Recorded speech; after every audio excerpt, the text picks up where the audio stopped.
Tip number one, you need to be in a calorie deficit. Now hang on, before you just skip and be like, oh, I know, Jacob, I've heard this before, I know this. I hear it all the time. People saying that I just can't lose weight. My body won't let it go. Fat loss just isn't for me. Every person is different for sure, but we all play by the same set of rules. If you think you're in a calorie deficit, but the scale isn't going down over the course of several weeks, you're not in a deficit. If you were actually starving on a deserted island, you wouldn't be saying crazy things like, oh my gosh, I haven't eaten in 10 days and look at how much weight I've gained. You're not going to break the laws of thermodynamics. They are laws for a reason. Now, if you want to make sure that you're actually in a calorie deficit, I highly recommend that you track your food, even for a couple days. I do this using MyFitnessPal. It's a super intuitive tracker. It has a barcode scanning function. So if your food that you're eating has a barcode on it, which if you bought it from a store, it does, you scan the food, enter in how much of it you ate, and boom, it spits out the calories, the proteins, the carbs, the fats, everything you need to know.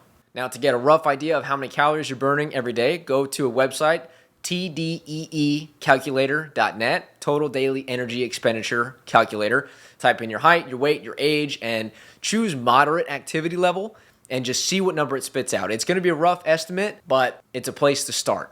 Compare the two numbers, and then adjust. Tip number two.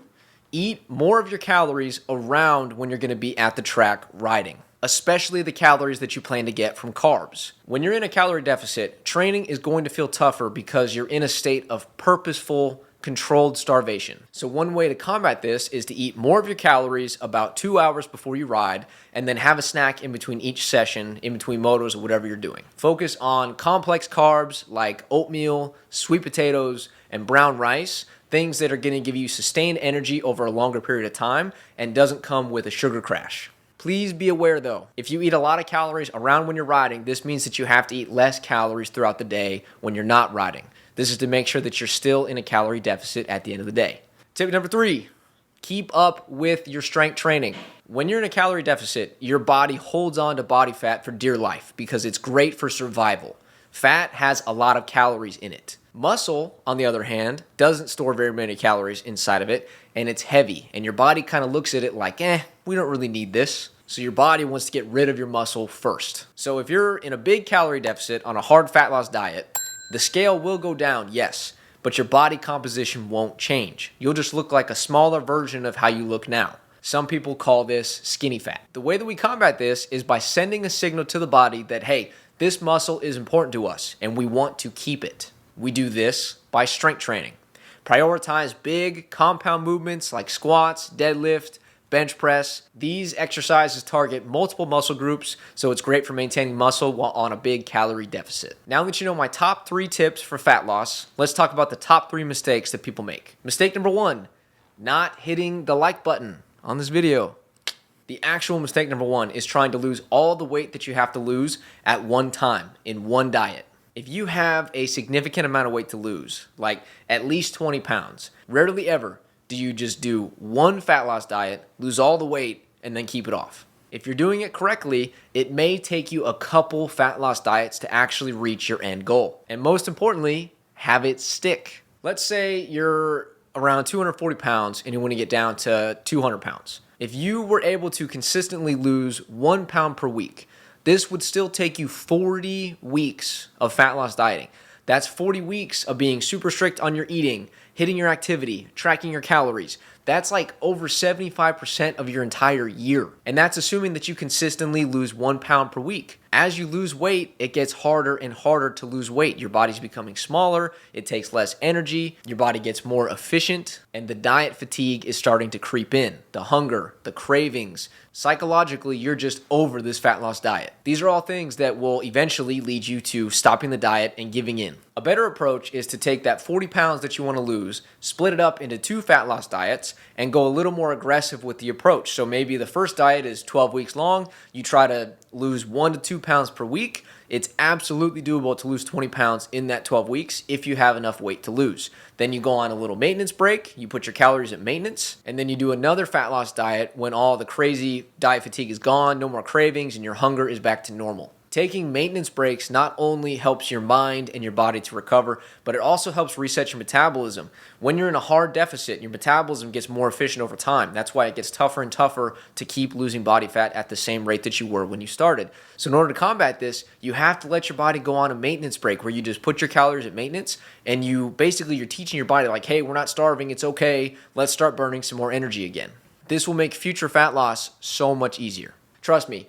Taking your time to get to your ideal body weight and look is the best way to go. But I know that it's really challenging to think like this. The truth is, if you care about this now, you will also care about it a year from now. And you'll also care about it 5 years from now. You might as well just do what you got to do it right the first time, lose the weight you want to lose over a slow, controlled period of time, and then have it stick and stay off through lifestyle choices and better habits. I promise you, you didn't gain all this weight in 12 weeks. So how can you expect to lose it all in 12 weeks? Mistake number 2, focusing on food quantity and not really worrying about the quality. As a golden rule for fat loss, if you focus on the quality of your food, the calories will come down on their own. It's really hard to overeat healthy food like chicken breast, broccoli, and rice. It's super easy to overeat really tasty food like pizza and ice cream. If you don't change what you eat and you only change how much of it you eat, it's going to feel super restrictive, making it much tougher for you to sustain for a long enough period of time to reach your goals. Eating whole, nutrient-dense foods that are minimally processed not only helps you with your calorie deficit, but it also does a better job fueling your body so that you have sustained energy on the bike. Usually with something like ice cream, it never seems to be enough. You can have just like a modest bowl of ice cream, but the more of it that you eat, the more you actually want. You just crave more ice cream. How many times can you honestly say that you've had a small bowl of ice cream, you finish it, and you're like, yeah, I'm good. I don't really want any more. I'm fine. That was good. Not me, man. I don't stop until that gallon is finished, until I'm scraping the bucket and getting little flakes of the paper off the Bluebell little gallon container. Whoa. Now, on the contrary, when you eat generally healthy foods, you can almost always eat until you're actually full and still lose body fat. It doesn't feel restrictive at all. This just isn't the case with traditionally unhealthy options. Focus on improving the quality of your food first. The calorie deficit will come as a result.